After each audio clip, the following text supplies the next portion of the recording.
Selamat datang di channel Mr. Buddhis. Kami akan membahas renungan Buddha dengan judul Cinta, Sukses, Bahagia dan Fokus dengan narasumber yang mulia Biku Utamo Mahathera. Saudara-saudara, karena itu ada beberapa cinta menurut umum, menurut beberapa buku yang kita bisa temukan dalam masyarakat. Ada cinta itu, yang pertama adalah cinta yang bersifat penghargaan kepada fisik. Jadi, kenapa aku cinta sama dia? Dia ganteng, dia cantik, dia kaya raya, wah dia sukses. Itu cinta. Saudara-saudara, berapa orang yang sudah jatuh cinta di sini? Tunjuk jari. Berarti terbukti kata-kata Pak Ponijan. Apa tadi Pak Po? Tolong diulang. Kalau yang tidak pernah jatuh cinta apa ya tadi ya? Anda berarti menghujat, bukan saya loh ini. Seluruh penonton 800 ini dihujat sama Mr. Po. Lahir dari batu ini. Terpaksa saya harus mengulang itu. Siapa yang belum pernah jatuh cinta? Lahir dari batu. Hati-hati Pak Po, dikeroyok pulangnya. Saudara-saudara, cinta yang pertama ini adalah cinta yang bersifat fisik. Jadi sangat mudah sekali, kadang pria wanita gampang sekali jatuh cinta ketika sedang berdiri di mall. Begitu lihat, wih ganteng, aduh seandainya aku bisa berduaan berjalan sama dia, aduh bagaimana ya. Senang sekali muncul perasaan itu. Dan seperti yang Pak Po tadi sampaikan, langsung dia bisa berpuisi. Andaikan semua di dunia ini tidak ada orang yang sejenis aku, maka aku pasti menjadi milik dia. Wah, senang sekali. Langsung dia bisa berkata seperti itu. Karena dia hanya tertarik pada fisik. Atau ini laki-laki yang lebih sering lagi walaupun sudah punya pasangan hidup. Maaf ini ibu-ibu, ini rahasia laki-laki tapi terpaksa saya buka. Karena saya ada di dimensi bagian laki-laki ini. Jangan Anda menganggap saya bukan laki-laki. Laki-laki walaupun menggandeng perempuan yang sudah cantik, walaupun sudah beristri yang cantik, kalau lihat wanita cantik, masih tetap melirik. Betul para laki-laki? Betul, sip. Wah, yang jawab perempuan ini tadi. Saya soalnya pas tutup mata ini, saya dengerin. Betul sekali. Mesti tetap lihat wanita lain. Sampai kadang-kadang perempuan di sebelahnya jengkel, apa aku kurang cantik? Saudara-saudara, sebagai laki-laki harus menjawab, saya sangat mengagumi keindahan. Walaupun saya sudah memiliki keindahan, bukan berarti saya melupakan keindahan di tempat lain. Wah.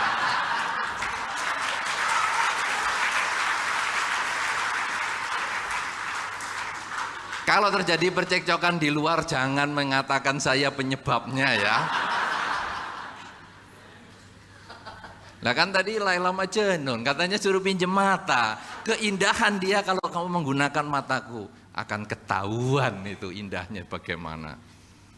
Kenapa aku kurang cantik? Kamu tetap cantik karena itu aku memilih kamu. Kenapa kamu melihat dia? Aku tetap membandingkan. Ternyata memang kamu tetap yang lebih cantik daripada dia. Oh, mantap. Langsung istrinya atau pacarnya mengatakan, kalau gitu coba bandingkan lagi yang lain, lihat lagi yang lain, tetap kamu yang hebat. Itu laki-laki langsung dapat kebebasan melihat yang lain. Saudara-saudara, itu fisik. Cinta yang bersifat fisik ini sangat lemah ikatannya. Karena fisik itu berubah. Maksudnya apa? Perempuan yang cantik itu tidak akan bertahan lama. Pria yang ganteng tidak akan tahan lama. Bahkan maaf para wanita, padahal ini di sini dominasi wanitanya cukup banyak sekali. Ada orang yang mengatakan pertumbuhan usia wanita berbanding terbalik dengan peminatnya. Atau usia wanita, pertumbuhan usia wanita berbanding terbalik dengan nilai tawarnya. Nilai tawar itu apa ya? Ya, bargaining power. Makin berbanding terbalik. Artinya apa saudara? Ketika wanita umur 17 tahun mempunyai nilai tawar yang tertinggi, bargaining power yang tertinggi. Jadi kamu nggak mau sama saya, nggak apa-apa. Saya masih banyak yang mau. 17 tahun. Usia tambah 20 tahun. Kamu nggak mau sama saya? Ya dipikir dulu lah. Jangan gampang-gampang putus dong. Hubungan kita kan sudah panjang. Tidak bisa, saya nggak cocok sama kamu. Ya terpaksa dah. Hilang. Itu 20. Kalau 30 tahun, kamu nggak mau sama aku. Jangan gitu dong. Ya, aku bunuh diri loh, Sacap. Sicap.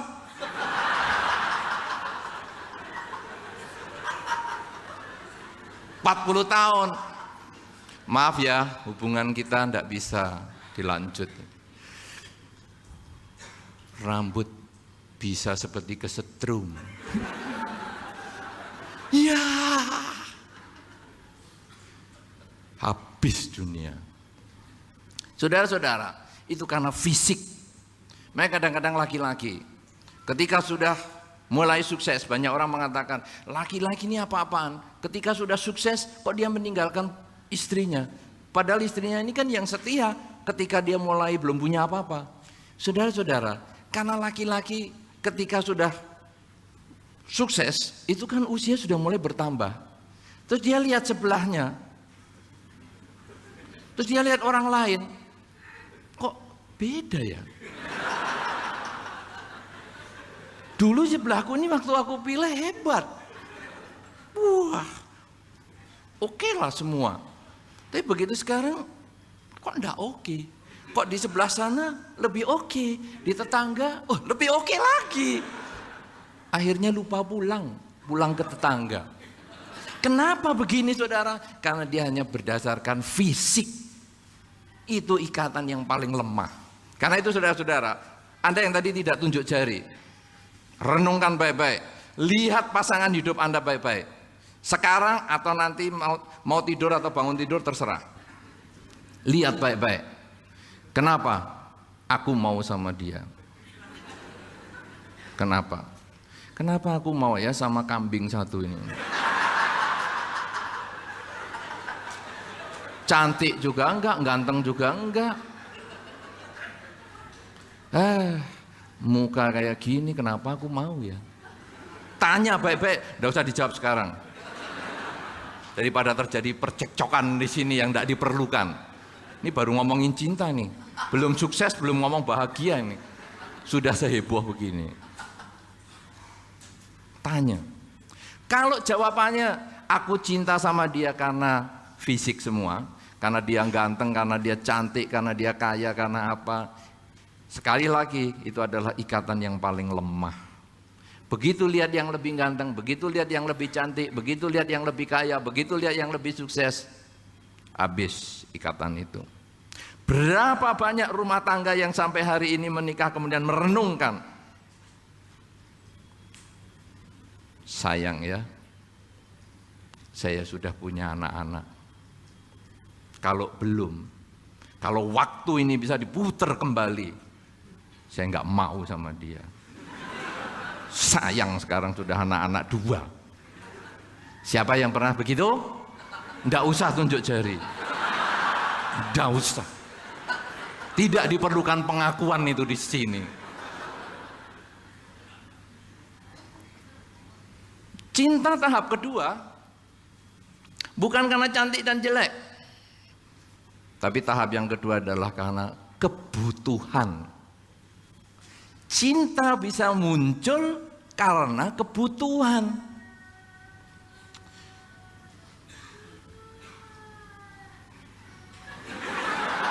Kenapa ada back sound di sini?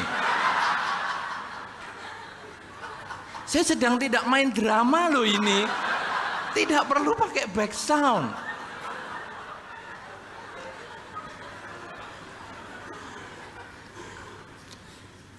Saudara-saudara, cinta yang bersifat kebutuhan ini jelas. Kalau tadi wanita usia bertambah, daya tarik atau daya penawaran menurun.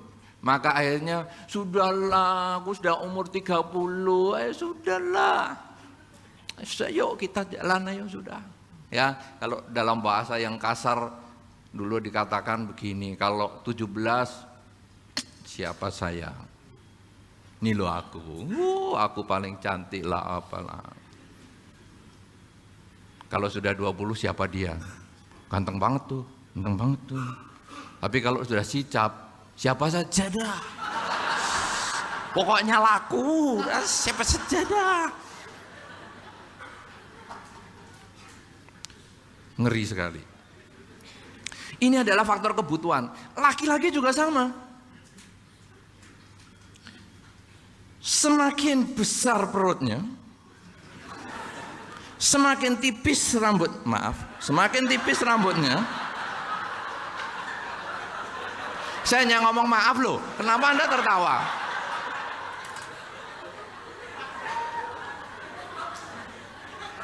Kenapa? Berarti kebutuhan untuk menikah semakin kuat. Akhirnya aku dikenalkan sama siapa saja sudah terserah. Pokoknya ada hidungnya, ada matanya. Oh sudahlah. Ternyata laki-laki juga bisa punya konsep siapa saja. Karena sudah bos. Sudah jadi bos. Bos itu kan tandanya di sini besar, di sini tipis.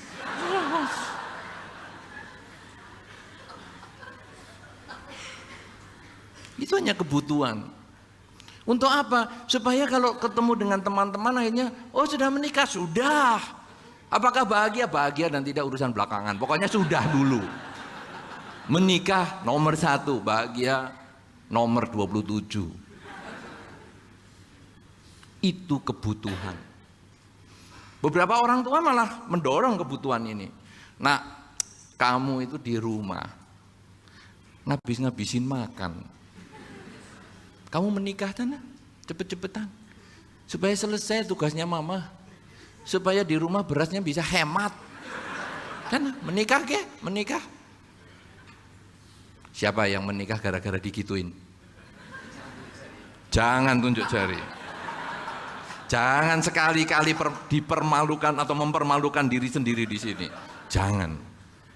Tapi pasti ada kata-kata itu. Salah satu atau 2 keluarga pasti begitu. Cepat menikah kamu. Ngerepot-ngerepoti di rumah. Ini kalau kamu sudah menikah, kamarmu bisa dikoskan, ada penghasilan. Kamu nggak menikah nih kamar, aduh, nggak bisa dikoskan, biaya keluar terus. Norok, nombok. Ya, nombok tahu bahasa sini juga nggak? Nombok bahasa sini ya? Nombok harus subsidi, kita harus subsidi terus gara-gara kamu. Itu adalah cinta yang kedua. Cinta karena kebutuhan. Yang ketiga saudara, nah inilah cinta yang sesungguhnya. Yang kita mau bahas dalam kesempatan ini. Kalau Anda tadi melihat pasangan hidup Anda, walaupun itu pengantin baru ataupun sudah lama ataupun sudah punya anak dan cucu, Ketika Anda kemudian tanya, kenapa ya aku cinta sama dia? Ganteng juga enggak, cantik juga enggak. Kenapa aku cinta dia? Ketika Anda menjawab, karena aku pengen membahagiakan dia. Aku cinta dia karena aku kepingin membahagiakan dia. Saudara-saudara, kalau ini jawabnya, dan kadang ini jarang jawaban ini keluar. Kalau ini jawabnya, cinta Anda bertahan lama, sangat lama. Rumah tangga Anda akan bertahan lama. Ini yang bisa mendukung kebahagiaan. Kenapa? Karena aku dalam bertindak, aku dalam berbicara, aku dalam berpikir hanya kepingin membahagiakan dia. Nah, omong kosong. Saudara, ini tidak omong kosong. Ini kita lakukan, maksud saya bukan kita, Anda lakukan.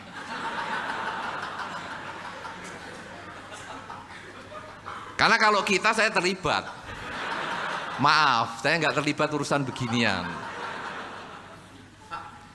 Ini Anda lakukan ketika Anda pacaran. Orang kalau pacaran, pikirannya selalu ingin membahagiakan orang yang dicintai.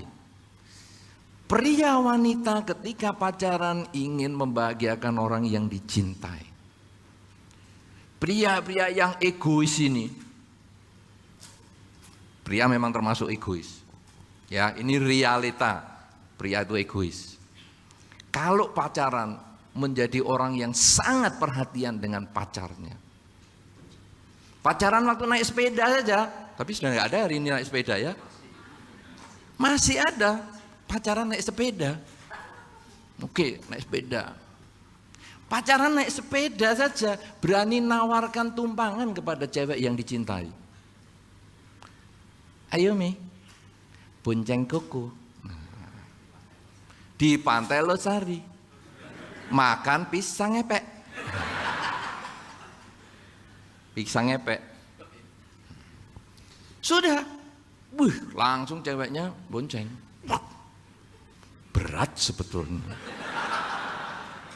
Di dalam batin, aku ini boncengin kayak boncengin karung garam ya.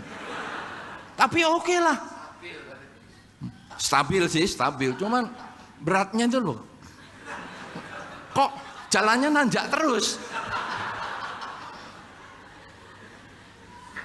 Tapi itu dijalani. Ayo para cowok, ngaku nggak beginian? Ngaku nggak? Ngaku nggak waktu pacaran itu Anda sebetulnya rela berkorban demi orang yang dicintai? Iya kan? Rela.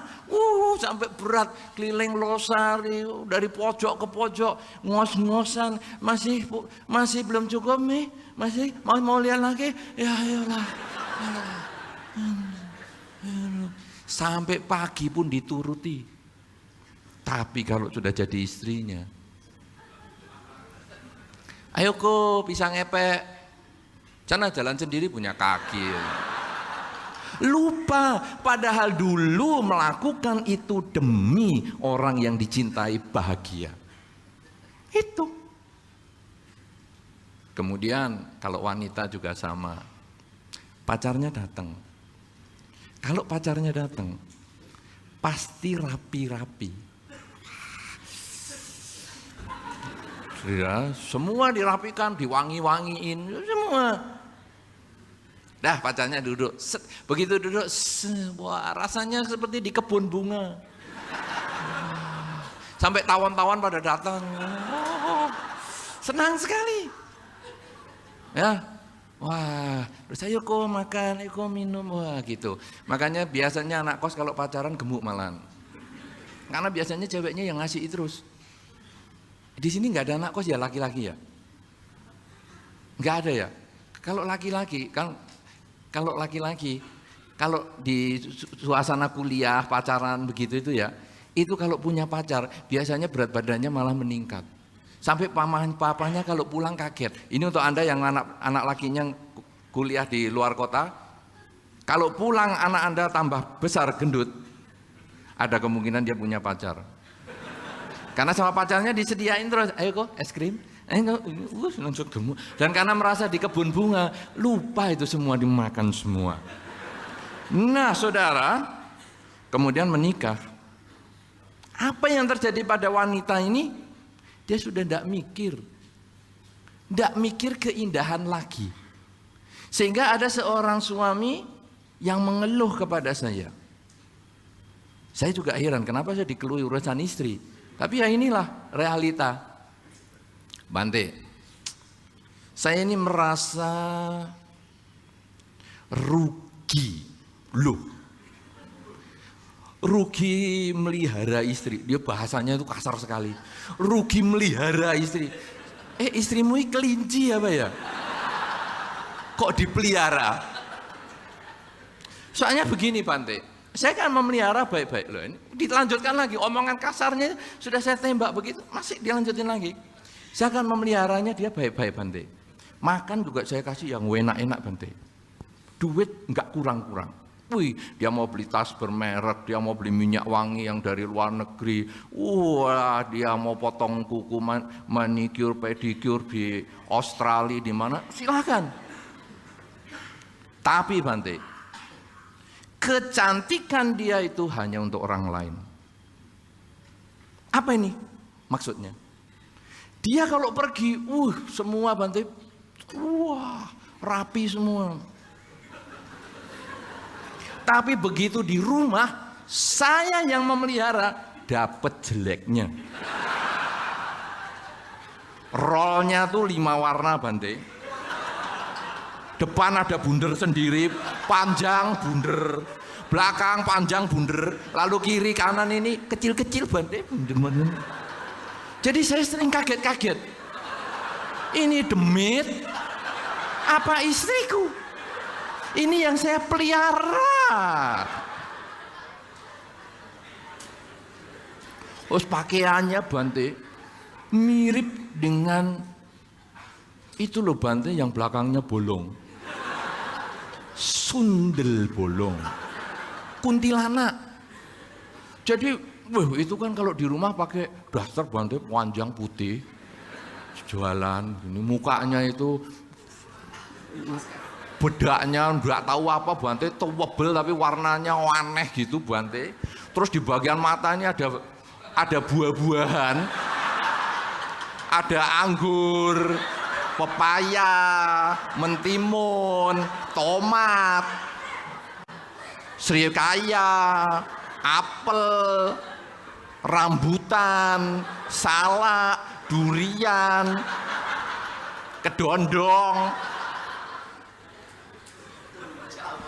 Rujak kok di muka toh Bante.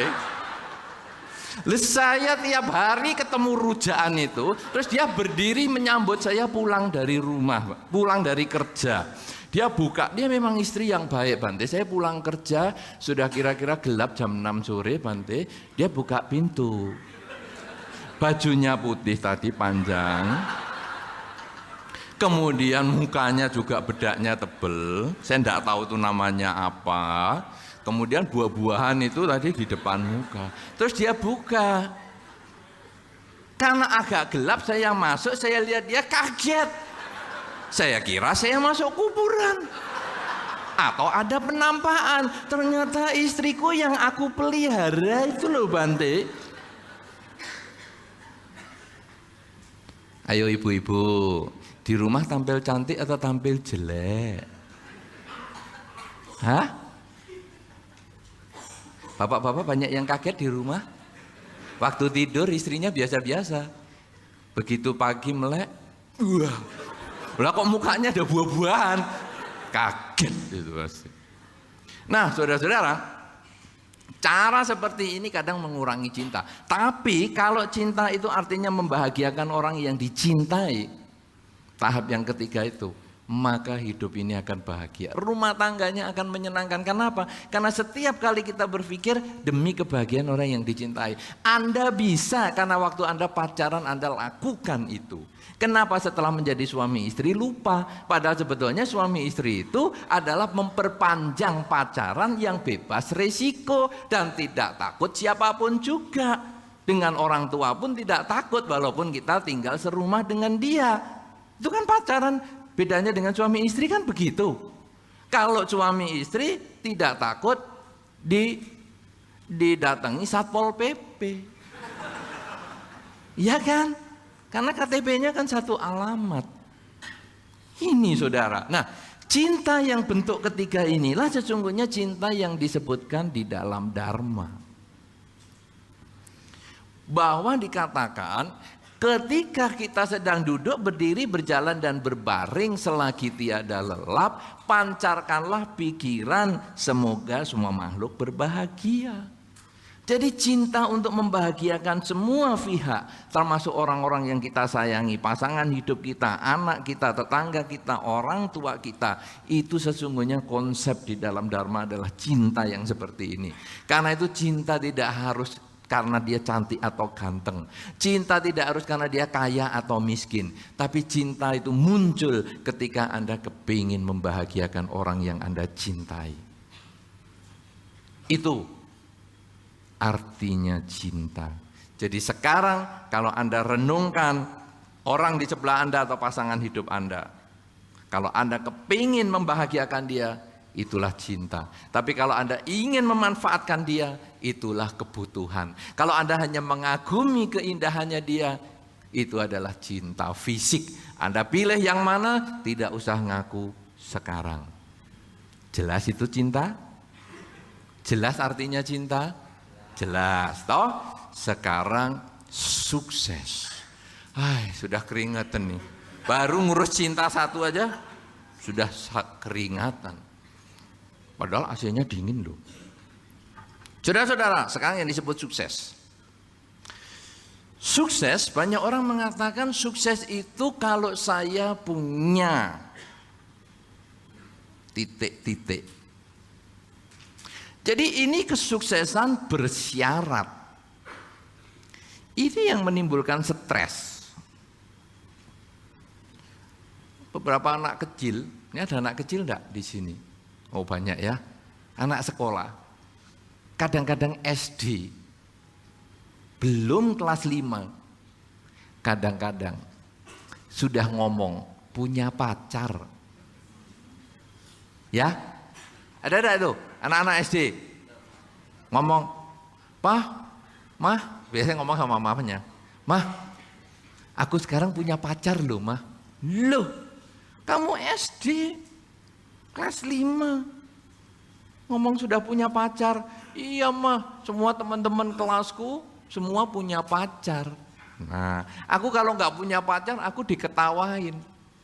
Berarti dia menganggap dia kalau punya pacar sukses. Sukses jika saya punya pacar seperti teman kelas saya.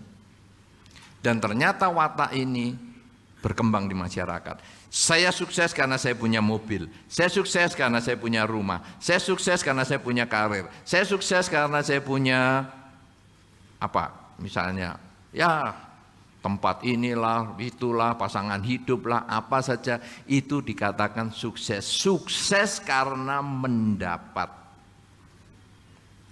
Sukses yang bersyarat. Saudara-saudara, kalau sukses hanya karena mendapat, maka kita semua nanti dihitung dari materi. Ini yang menimbulkan stres di masyarakat. Kalau tadi saya katakan, ada nggak laki-laki kalau pergi ke rumah teman perempuannya kemudian pakai sepeda pancal. Saya tidak pernah lihat di Makassar ada sepeda pancal. Ada nggak? Masih ada sini sepeda pancal. Hah? Masih ada? Nah, misalnya pergi ke rumah pacarnya naik sepeda pancal. Itu langsung orang tuanya lihat dia. Nah, Lain kali temanmu yang naik sepeda pancal, jangan boleh datang lagi ya nak. Tempat kita rasanya kalau untuk parkir sepeda pancal kurang bergengsi. Ya, jadi kamu kalau mau ya naik sepeda motor, kalau bisa yang moge, ya motor gede, atau ya mobil. Kenapa? Karena kesuksesan dinilai dari dia sudah punya apa. Dia baru sepeda pancal, belum sepeda motor, belum motor gede, belum mobil. Padahal kalau pacaran punya mobil dan lain sebagainya, kadang itu hartanya orang tua. Tapi ini yang terjadi di masyarakat. Nah kalau memang mau dapatnya mobil, ya kawin sama orang tuanya aja, jangan sama anaknya. Lebih berpengalaman, kan hanya begitu aja. Nah, saudara-saudara, saya sukses kalau saya punya televisi, karena seperti tetangga televisinya besar. Aduh televisi kita kecil, aduh nggak sukses. Bukan itu yang dipandang di dalam Dharma. Saudara-saudara, kalau kita urut dengan riwayat di dalam Sang Buddha, riwayat Sang Buddha, maka kita akan memahami apa yang disebut kesuksesan. Pangeran Siddhartha memiliki segalanya, justru dilepas. Berarti sukses bukan karena dapat benda duniawi. Bukan itu. Karena kalau Pangeran Siddhartha yang punya istana 3, kemudian punya segala macam, melepas itu, ya ini termasuk tidak sukses nih. Siapa yang mengatakan Pangeran Siddhartha bukan orang sukses? Tunjuk jari. Pasti nggak ada yang nunjuk. Karena memang dari tadi kan nggak ada yang nunjuk. Pertanyaan positif atau negatif kan nggak ada yang nunjuk. Saya senangnya begini, memang kepada orang yang nggak nunjuk itu gampang dimanfaatkan. Aman. Jadi Anda siapa yang nggak setuju bahwa Pangeran Siddhartha orang yang tidak sukses? Pasti nggak ada yang nunjuk. Pasti setuju semua tuh. Masalah nunjuk itu sebetulnya takut sampingnya pingsan karena belum mandi juga bisa, tapi pokoknya nggak mau nunjuk. Saudara-saudara, beliau meninggalkan istana, semua ditinggalkan, semua dibuang, semua dilepaskan, karena bukan materi sumber kesuksesan. Materi penting, tapi bukan yang terpenting. Anda bisa duduk di sini juga butuh materi untuk ruangan ini, untuk gedung ini. Anda mau ke sini pun juga butuh materi, tetapi bukan itu yang terpenting karena itu bukan tanda kesuksesan. Saudara-saudara, kemudian Pangeran Siddhartha setelah meninggalkan istana, meninggalkan semua harta, lalu belajar bermeditasi dengan guru-guru yang top. Disebutkan ada Udaka Ramaputta dan Alaraka Lama. Belajar terus. Apakah itu juga sukses? Bukan itu. Wah, aku kalau nggak punya apa-apa ya sukses nih. Kadang-kadang itu untuk hiburan juga. Kalau Pangeran Siddhartha aja melepas ke duniawian nggak sukses. Berarti aku loh yang nggak punya duniawi sukses nih. Yes, nggak usah kerja, santai-santai, nganggur-nganggur. Ya, kita berdiri di samping Pantai Losari, sambil tangan dibuka, sambil bacain doa, semoga semua makhluk bahagia, semoga semua makhluk bahagia, semoga semua makhluk bahagia. Kling, terima kasih, semoga semua makhluk bahagia, semoga semua makhluk bahagia, sukses. Enggak juga, aku kan enggak punya apa-apa. Bukan itu tanda kesuksesan.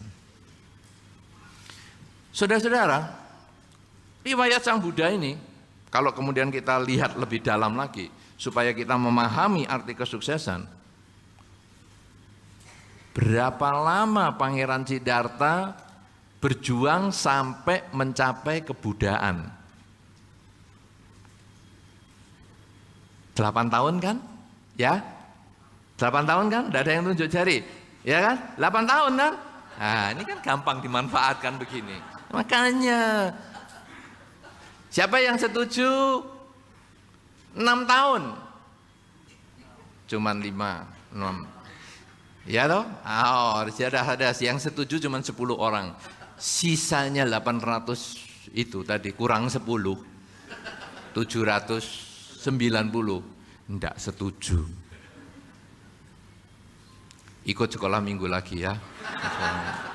Guru-guru sekolah minggu, maaf ini ada 700 orang yang perlu dibimbing. 6 tahun lamanya Pangeran Siddhartha berjuang untuk mencapai kesucian.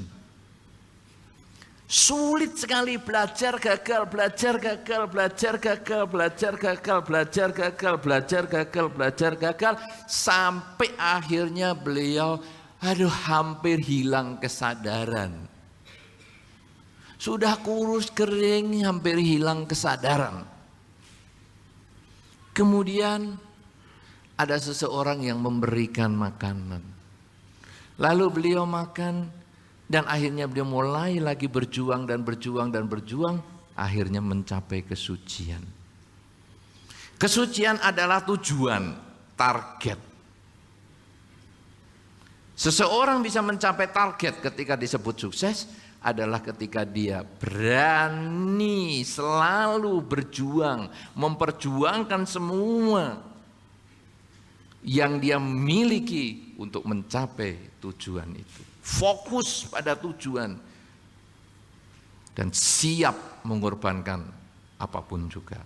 Jadi kesuksesan di sini dimaksudkan pengertiannya adalah keberanian bangkit ketika seseorang mengalami kegagalan.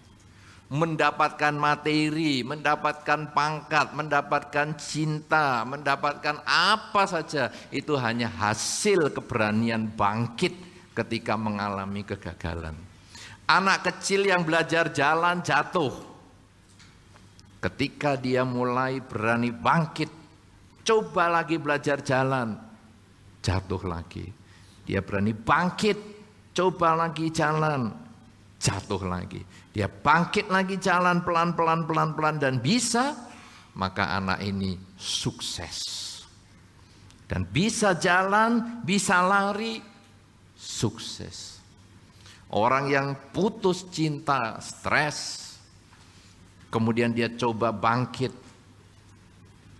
kemudian dia mencoba menjalin cinta yang baru, jangan kembali yang lama. Ada pepatah mengatakan, kuda yang bagus tidak akan makan di rumput yang sama untuk kedua kalinya. Ya, ada pepatah itu. Kalau Anda sudah diputus sama si A, jangan pernah kembali sama dia. Cari si B yang lebih heboh dari dia. Buktikan bahwa Anda mampu. Nah, ini keberanian bangkit. Kamu berani mutus aku. Aku buktikan. Kamu nyesel membuang saya. Dan aku bahagia karena kamu buang. Karena aku punya kesempatan mendapatkan yang lebih baik daripada kamu. Ini bangkitkan semangat itu. Sehingga kita lalu berusaha lagi. Dapat yang lebih hebat. Sukses. Keberanian bangkit ketika mengalami kegagalan. Gagal dalam usaha, sama. Gagal dalam usaha jangan terus bingung. Terus duduk di pinggir pantai, nunggu angin, nunggu air laut pasang surut, nunggu bulan bintang muncul, hilang semangat, tidak ada guna. Ketika kita jatuh dari usaha kita kemudian belajar memperbaiki kesalahan untuk bangkit lagi. Keberanian bangkit ketika mengalami kegagalan, itulah kesuksesan. Ya, jadi bukan karena mendapat, tetapi karena berani memperjuangkan apa yang dijadikan tujuan. Itu sukses. Sukses adalah usaha. Hasil hanyalah konsekuensi logis suatu perjuangan. Tapi yang paling penting berani berjuang. Akhirnya yang ketiga pada tahap yang pertama ini, mudah-mudahan nggak capek loh. Sudah bosan? Nggak, belum kan Anda. Saya tanya yang lain. Sudah bosan? Kenapa belum? Bosan dong. Cukup. Cukup ya? Cukup? Belum? Bosan lah. Ya, oke. Saya cepetin aja. Saudara, sekarang bahagia. Yang ketiga, bahagia ini apa sekarang? Kalau di dalam Dharma, ada kata-kata yang disebut, kalau di dalam ajaran Sang Buddha, ada 4 kesunyataan mulia. Hidup yang pertama adalah hidup berisi ketidakpuasan. Berkumpul dengan yang tidak disukai, tidak puas. Berpisah dengan yang dicintai, tidak puas. Kemudian ada sebab ketidakpuasan ini, yaitu keinginan. Kalau sebab ini bisa diatasi, muncullah kebahagiaan. Dan kesunyataan yang keempat, jalan mulia berunsur 8 untuk mencapai kebahagiaan itu. Jadi di sini jelas kebahagiaan itu bukan karena mendapat sesuatu atau melepas sesuatu. Karena berpisah dengan yang dicinta tidak bahagia. Bertemu dengan yang tidak disuka tidak bahagia. Sumbernya adalah keinginan. Ingin selalu berkumpul dengan yang dicinta. Ingin selalu berpisah dengan yang dibenci. Saudara-saudara, tadi di luar hujan atau tidak hujan? Hah? Hujan. Anda senang hujan atau tidak hujan kalau pas acara mau ke sini tadi? Pengen tidak hujan kan? Nah, Anda ingin tidak hujan, tapi kenyataan hujan.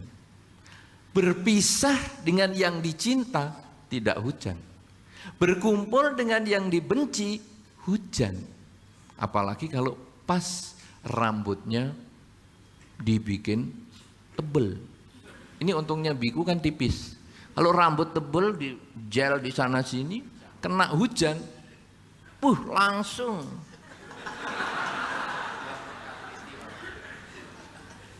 langsung turun semua.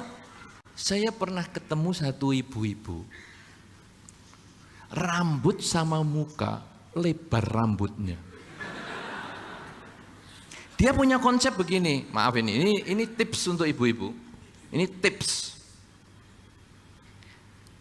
Orang itu semakin tua, pipi semakin turun. Ya, apalagi ibu-ibu kan gitu, makin turun. Karena itu rambut harus dinaikkan. Itu katanya Hong Shui-nya bagus.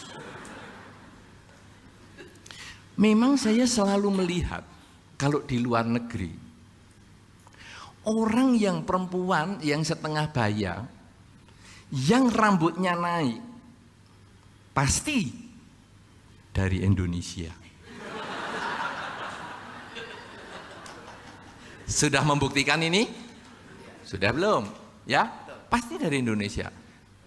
Nah, ini satu ketika, ini ada satu ibu yang mukanya sama rambutnya itu sebetulnya lebih lebar rambutnya. Mukanya tipis. Tapi ini biar kata suami saya suka bantu biar muka saya kelihatan tuapan. Wah, kelihatan lebar. Meriah, lebar apanya gelap semua gitu rambut. Dia main ke Balirejo. Anda yang sudah pernah ke Balirejo, Wihara Bodhigiri tempat saya tinggal, itu rumahnya jarak dari rumah ke rumah itu terbuka. Jadi tidak ada satu koridor panjang begitu, tidak ada. Ini rumah 1 unit, ini 1 unit lagi, 1 unit lagi, 1 unit lagi. Dan sering hujan. Jadi Anda boleh bayangkan. Nah, satu ketika saya di kantor, santai. Anda yang sudah pernah ke sana pasti bisa bayangin. Ibu itu mau ke kantor saya dari kamarnya. Pas hujan lebat, pas payung nggak ada. Ya itu pas itu bagi saya untuk melihat aslinya dia. Nanti kalau ibu ini nonton video ini saya nggak tahu jadinya apa. Maaf dulu ibu yang menonton video ini nanti. Bagi yang bersangkutan harap maklum, ini hanya contoh tapi saya tidak nyebutkan nama. Hujan, Kemudian pintu kantor saya diketuk. Saya lihat ada orang masuk.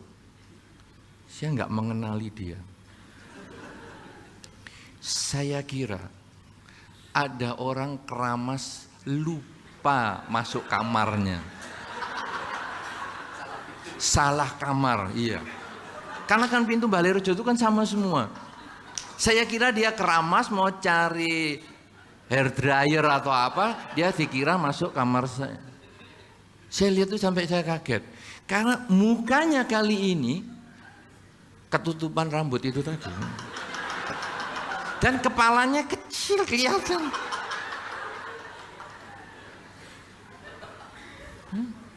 Saya lihat, loh, kok aneh. Nah, saudara-saudara, si ibu ini siapa ya? Loh, saya setelah dia keluar suara, oh waduh ibu, jangan nakut-nakuti orang. Muka kok rambut semua toh ibu.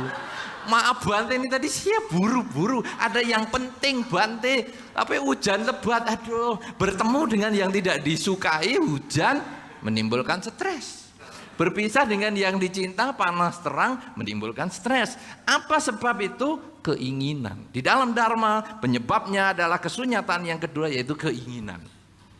Jadi kita ingin selalu mendapatkan zona kenyamanan. Ya, bagi orang yang jarang mandi, hujan menyenangkan. Tapi bagi yang bersanggul seperti atau disasak seperti itu, sudah tipis disasak, saya saja kalau ngepreti dia itu harus hati-hati. Kan waktu berdiri ngepret itu kan kelihatan sininya. Ya, ubun-ubunnya yang sudah tipis sekali itu. Saya kalau ngepret aja hati-hati karena saya begini jelep, jelep, langsung pss. Ngeri loh. Untuk para biku yang mengepret ini pasti pengalaman tuh bagiannya itu. Begitu kepret, kayak arbanat kena air. Tahu arbanat? Itu kalau arbanat aromanis itu loh. Aromanis toh namanya, yang gula digini. Ini kalau digini kan gitu toh. Nah ini juga. Ibu, maaf ya, ibu nanti kalau nonton video ini, karena orangnya ada itu, tapi bukan di sini. Orangnya di tempat lain, saya khawatir dia nonton video ini nanti. Nah, saudara-saudara, jadi semua itu karena keinginan. Hujan itu netral. Bagi orang yang rambutnya diatur seperti itu, hujan menjadi stres. Tapi bagi orang yang belum mandi, hujan menyenangkan. Ya, banjir juga sama. Anak-anak kalau banjir senang, wah berenang, di syuting TV, makin senang, ya ketawa-ketawa. Tapi bagi orang tuanya stres. Jadi semua di dunia luar ini adalah netral, tidak bisa membahagiakan kita, juga tidak bisa membuat kita menderita. Tapi yang membuat kita bahagia dan membuat kita menderita adalah pikiran kita sendiri, harapan kita sendiri, keinginan kita sendiri. Karena itu kalau Anda kepingin bahagia, pandai-pandailah mengatur keinginan Anda. Salah satu cara untuk mengatur keinginan Anda adalah berkata, memang dia begitu. Jangan mengatakan kenapa dia begitu. Kata kenapa berarti Anda mau mengubah dunia. Kenapa hujan? Kenapa saya tua? Kenapa saya sakit? Kenapa saya mau mati? Mengubah dunia. Kita tidak mampu. Tapi kalau kita berkata memang hujan, akhirnya kita bawa payung. Memang saya akan tua, maka kemudian kita mempersiapkan hari tua kita dengan lebih baik. Memang saya sakit, maka kita menerima kenyataan sakit ini dengan sebaik-baiknya. Memang saya akan meninggal, kita akan mempersiapkan segalanya itu dengan tenang karena kita bisa menerima itu sebagai kenyataan. Kalau sudah demikian saudara, cinta berarti keinginan membahagiakan orang yang kita cintai, pihak yang kita cintai. Sukses adalah keberanian bangkit ketika mengalami kegagalan. Bahagia artinya kemampuan seseorang menerima kenyataan. dan menggunakan kenyataan yang dia miliki untuk maju. Jadi sekarang gimana? Aduh hujan, rambutku begini. Oke, lain kesempatan saya selalu sedia payung. Di dalam tas, ini balik ke ibu lagi. Di dalam tas bawa payung lipat. Jadi begitu hujan, pasang payung, aman jambulnya. Panas, takut make upnya luntur, tetap payungan. Nah, aman, matanya tidak turun semua item-itemnya kan gitu. Nah kan waktu keringetan hitamnya turun semua. Saya pikir loh, ibu matanya di mana ibu? Oh, garisnya ini turun semua. Apa namanya mata di hitam-hitam itu saya nggak tahu namanya. Mungkin Pak Po yang punya istri tahu itu. Bu Ambari begitu kayak Bagong, kemudian terus turun gini. Bagong tahu ya di sini ya? Oh ya kayak panda itu turun. Nah saudara-saudara itu artinya kita menggunakan apa saja yang di luar untuk menjaga batin kita supaya tetap seimbang. Supaya kebahagiaan itu tetap bisa dipertahankan. Kenapa? Karena segala kekurangan kita pelajari untuk kita perbaiki di masa depan. Segala kelebihan kita pelajari untuk kita tingkatkan di masa depan. Ya, nah ini tahap 1 selesai. Cinta, sukses, dan bahagia. Sudah cukup atau mau dilanjut ke tahap 2? Lanjut. 1,5 jam loh. Baru 1 jam ya? Oke, lanjut. Saudara-saudara, sekarang Anda sudah tahu kan 3 kata itu. Cinta, sukses, dan bahagia. Sekarang ini yang penting. Di dalam Dhamma bukan cuman yang disampaikan oleh Pak Po tadi. Apakah cinta sendiri bisa menimbulkan bahagia? Apakah cinta dan sukses bisa menimbulkan bahagia? Tidak.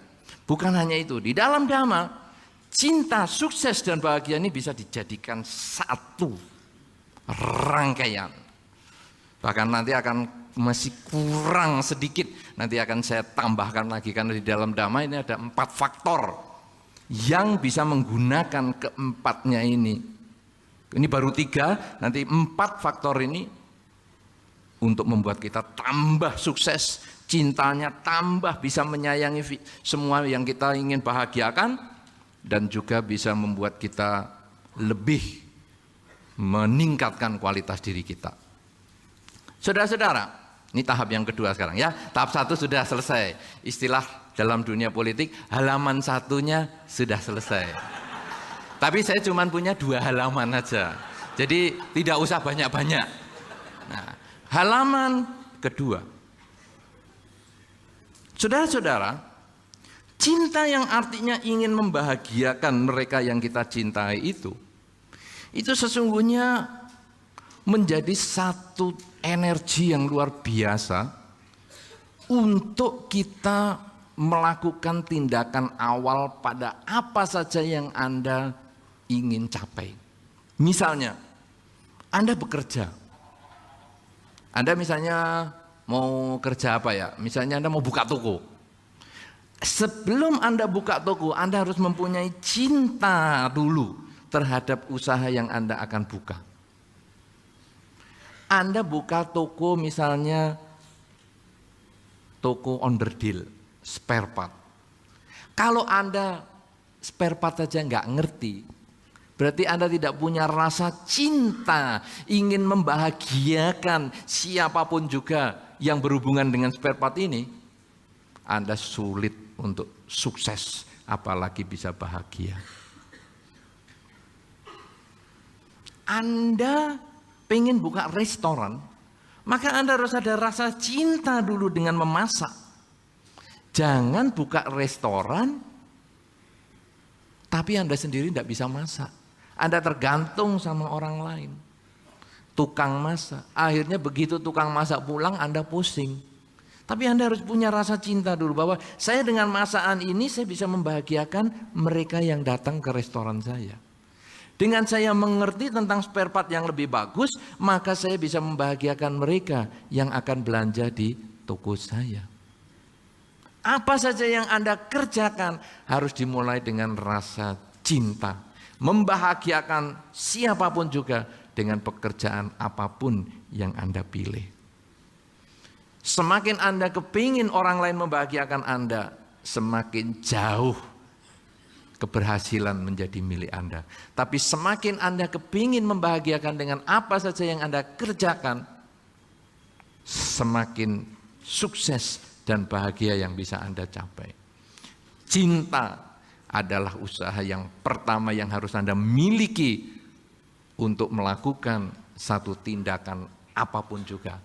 Ya, memilih pasangan hidup, membesarkan anak, bekerja, apa saja harus dimulai dengan rasa cinta pada pekerjaan itu, cinta pada usaha itu. Karena Anda ingin membahagiakan mereka yang berhubungan dengan Anda di dalam karir itu.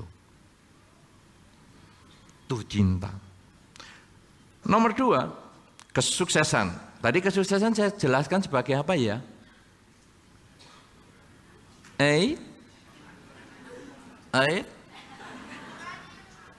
Keberanian untuk bangkit ketika mengalami kegagalan. Ini adalah bukti cinta. Jadi ketika Anda tadi misalnya membuka restoran, karena Anda cinta, Anda kepingin membahagiakan mereka yang datang ke restoran Anda. Kemudian kok restoran menurun, usahanya kok menurun. Kita kemudian jangan putus asa, ya sudahlah. Bukan miaku buka restoran, bukan. Tapi sekarang kita harus berusaha, oke, kalau gitu saya akan bangkit lagi. Saya akan perbaiki lagi manajemen saya, supaya restoran saya menjadi laris. Bukan nasib yang bermain, tetapi sejauh mana keberanian saya bangkit untuk mencapai keberhasilan. Bangkit dari kegagalan. Ketika Anda menyayangi si A, lawan jenis Anda, kemudian ditolak, maka Anda berusaha untuk saya harus bangkit lagi, saya harus mencoba lagi, saya mencoba lagi, saya mencoba lagi. Semangat, keberanian bangkit ketika mengalami kegagalan itu membuktikan Anda cinta. Anda cinta dengan pasangan hidup Anda. Ketika ada masalah kemudian sudahlah kita diam-diaman aja seumur hidup.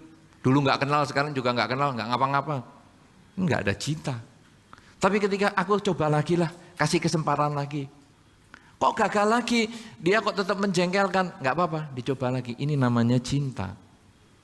Sama dengan seorang ibu kepada anak. Ketika anak menjengkelkan, anak marah. Ibu marah-marah sama anak ini. Kalau perlu pakai cambuk. Ya, kalau dulu ada kemucing. Sekarang sudah nggak ada ya. Pakai itu mop itu. Hah? Oh bukan pakai pel mop itu. Empuk itu. Kalau dulu kemucing rotan belakangnya itu. Wah, kita kalau sudah bilur-bilur begitu dibawa sekolah 3 hari dapat tuh. Wah, aku sudah jadi jenderal nih 5 bilurnya. Oh, luar biasa, biru lagi. Nah, saudara-saudara, ibu itu cambuk, anaknya selesai. Sudah anaknya masih nangis, ibunya sudah nyiapkan nasi goreng. Ayo nak, makan nak. Oh, enak. Suapi.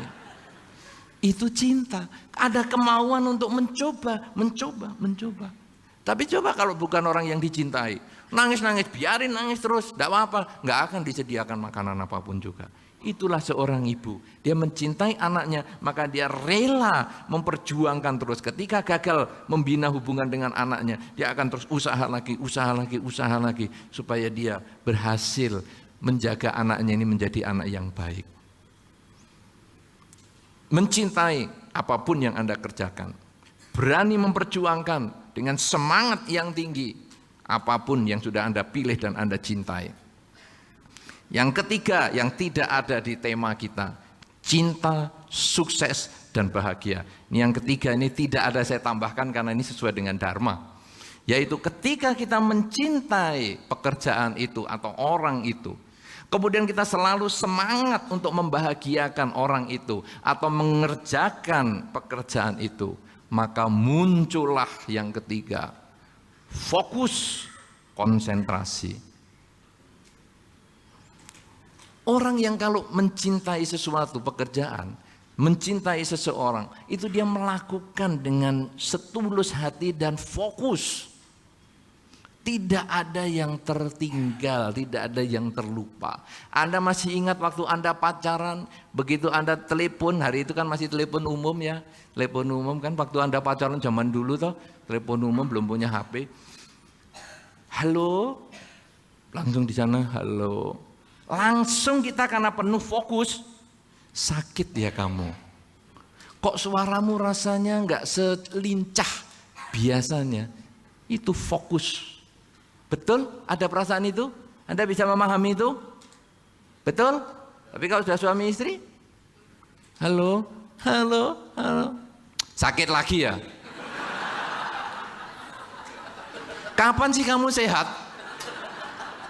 Kemarin sudah dioperasi di luar negeri. Kapan itu sudah beli obat dari luar negeri? Ya sakit terus. Tahu nggak kamu? Subsidi obatmu itu sudah sekian persen dari seluruh penghasilanku. Ini di luar dharma ini sudah. Di luar dharma untuk pengobatan ini hanya 25% dari seluruh penghasilan. Ini kamu ini sudah 50%. 50% itu termasuk modal. Lah kamu ini termasuk modal bagian mana? Aku sakit loh, sakit lagi. Stres aku dengar kamu sakit. Kok berubah?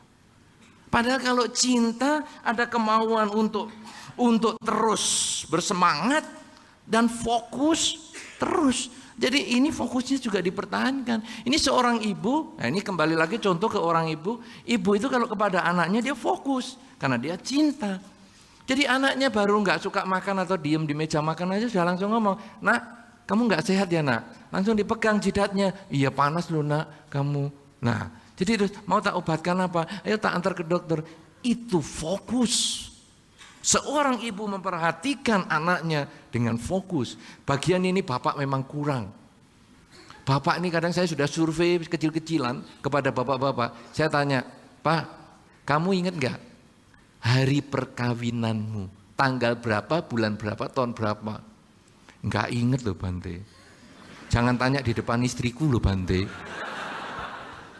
Kamu inget nggak anakmu tuh sio apa? Waduh, nggak inget Bante. Bante ngingetin nggak tahu saya. Kamu inget nggak anak 4 itu ulang tahunnya kapan saja? Nggak inget. Kalau bapak-bapak nggak inget. Itu nggak ada fokus. Ya bapak-bapak belajar ini. Belajar dari ibu-ibu. Ibu-ibu itu fokus. Walaupun anaknya dari luar negeri. Waktu mau datang ibu-ibu tahu. Oh anakku si A itu suka makanan ini. Maka begitu anak itu datang ibunya udah masakkan. Fokus. Cinta ada keinginan memperjuangkan, membahagiakan orang yang dicintai, kemudian diperjuangkan dan fokus, selalu ada usaha untuk itu.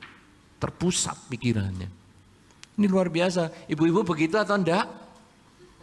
Siapa yang suka begitu memperhatikan anaknya? Enggak ada yang tunjuk jari. Berarti bukan ibu Makassar, maaf. Coba tunjuk jari siapa yang ibu-ibu yang memperhatikan anaknya seperti itu? Coba yang agak lama. 8 orang. Ibu-ibu yang lainnya, kalau anaknya sakit, nak kamu sakit lagi ya nak? Sudah kamu ikut tetangga sana. Tetangga itu kan dokter. Sudah kamu ke sana aja biar bayarnya gratis. Nanti anaknya dokter itu yang sehat, biar jadi anak kita. Tuker tambah. Kan ada sapi di belakang satu. Jadi ya sudahlah, kamu saya kasih ke sana sama sapi satu. Nah itu anaknya dokter pindah ke sini sudah. Lebih baik kehilangan sapi daripada sakit-sakitan kayak kamu. Itu yang lain, yang 8 tidak. Nah, coba siapa yang memperhatikan anak tidak nukerkan ke sapi tadi? Tetap malah tinggal 3. Aduh. Payah ini. Siapa yang punya tangan nunjuk jari? 25%. Ternyata sisanya tangannya ditinggal. Hei.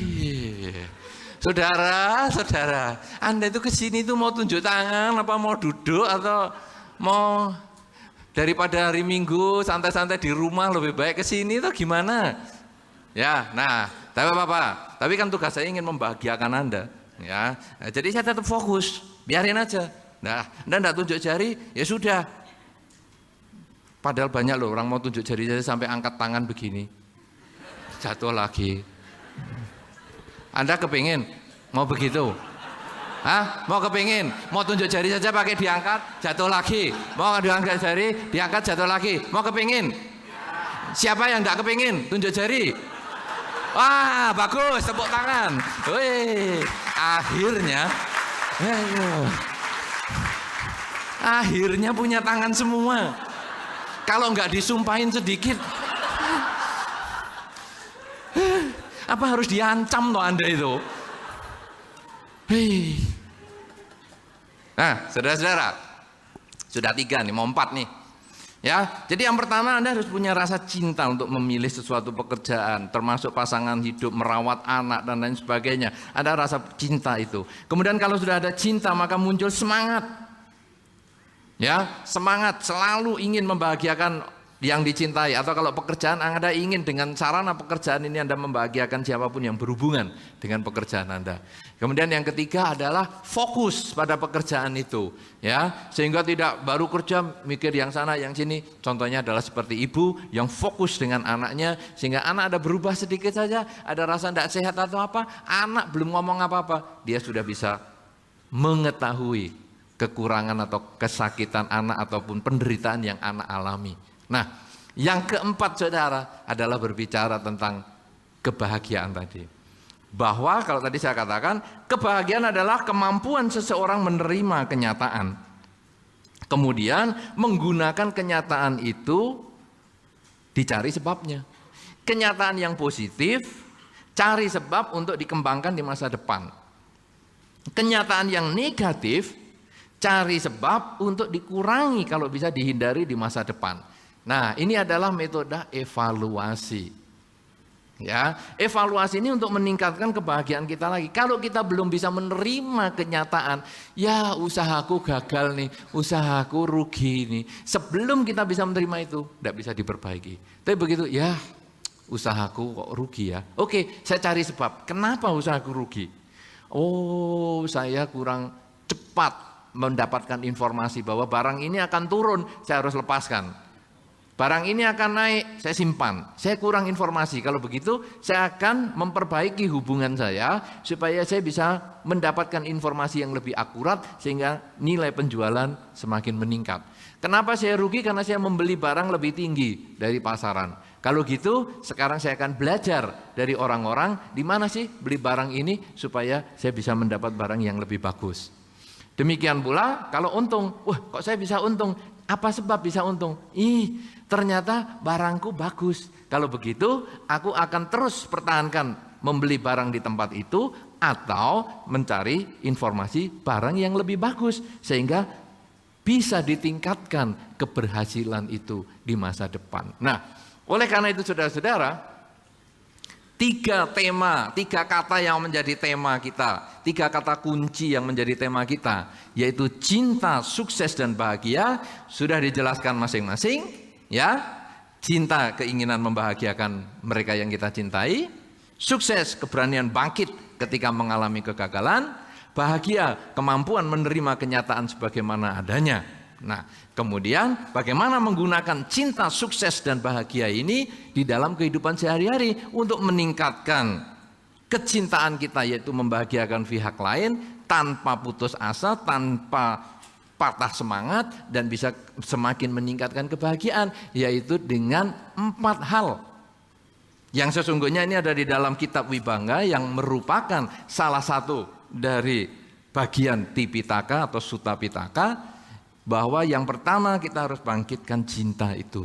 Ya, ingin membahagiakan siapapun juga atau apapun yang kita pilih harus kita cintai dulu yang kita pilih. Kemudian yang kedua ada semangat untuk membahagiakan apa yang sudah kita pilih. Kemudian yang ketiga adalah selalu fokus untuk melakukan tindakan apapun juga berhubungan dengan yang sudah kita pilih tersebut. Dan akhirnya yang keempat, kita melakukan evaluasi. Setelah kita menerima kenyataan baik maupun buruk, cari sebabnya. Kenyataan baik kita tingkatkan, kenyataan buruk akan kita perbaiki di masa yang akan datang. Inilah hal yang perlu saya sampaikan dalam kesempatan ini sebagai pembuka yang ternyata sudah habis 2 jam ini nampaknya untuk kegiatan kita, karena ini tema yang luar biasa sehingga saya harus mendapatkan waktu yang cukup untuk pendekatan yang dengan luar biasa sekali. Mudah-mudahan Anda selalu bersemangat karena kita akan sambung dengan diskusi yang lebih meriah.